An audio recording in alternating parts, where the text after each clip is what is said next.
इस बात में कोई दो राय नहीं है कि पैसा एक ऐसी चीज है जिसकी कीमत आजकल इंसान से भी ज्यादा हो चुकी है। वास्तव में अब पैसा हर वस्तु की कीमत बनकर रह चुका है। ऐसे में पैसों को बड़े ही संभाल कर रखा जाता है, चाहे रकम कितनी ही छोटी या बड़ी क्यों ना हो। इनकी जगह हमारी अलमारी में शीर्ष पर होती है।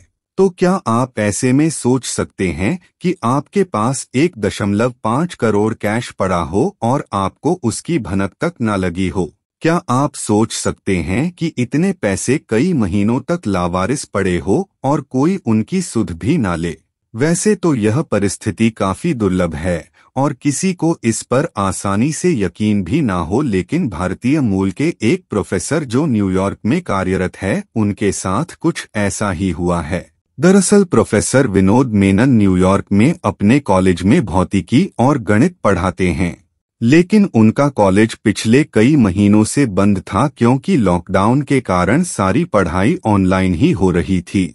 जिसके बाद विनोद मेनन के नाम किसी ने पार्सल भेजा और यह बक्सा कॉलेज बंद होने के कारण दफ्तर में ही पड़ा रह गया।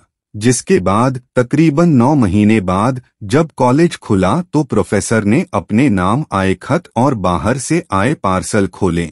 जैसे ही उन्होंने एक पार्सल को खोला तो उनके होश उड़ गए क्योंकि इसमें बड़ी मात्रा में कैश मौजूद था। जो वस्तु उनकी आंखों के सामने थी उस पर पहली दफा यकीन करना भी थोड़ा मुश्किल था, क्योंकि इस पार्सल में कोई तोहफा नहीं बल्कि ढेरों रुपए थे।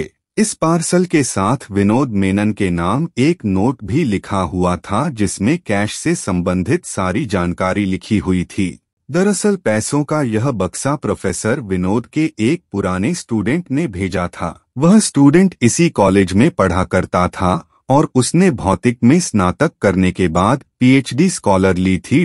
यह स्टूडेंट प्रोफेसर विनोद मेनन के प्रिय स्टूडेंट्स में से एक रहा था जो पढ़ाई में काफी होनहार था। जिसके बाद उसने फिजिक्स में डबल पीएचडी करने के बाद वह एक प्रतिष्ठित जगह काम करने लगा था।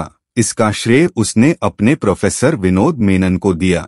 लिहाजा उसने अपने प्रोफेसर को अच्छी शिक्षा देने के लिए उपहार स्वरूप ये पैसे भेजे थे।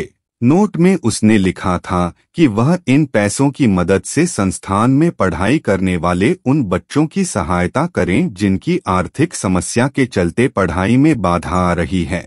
इन पैसों से उन बच्चों की सहायता हो जाए ताकि किसी की तालीम ना रुके।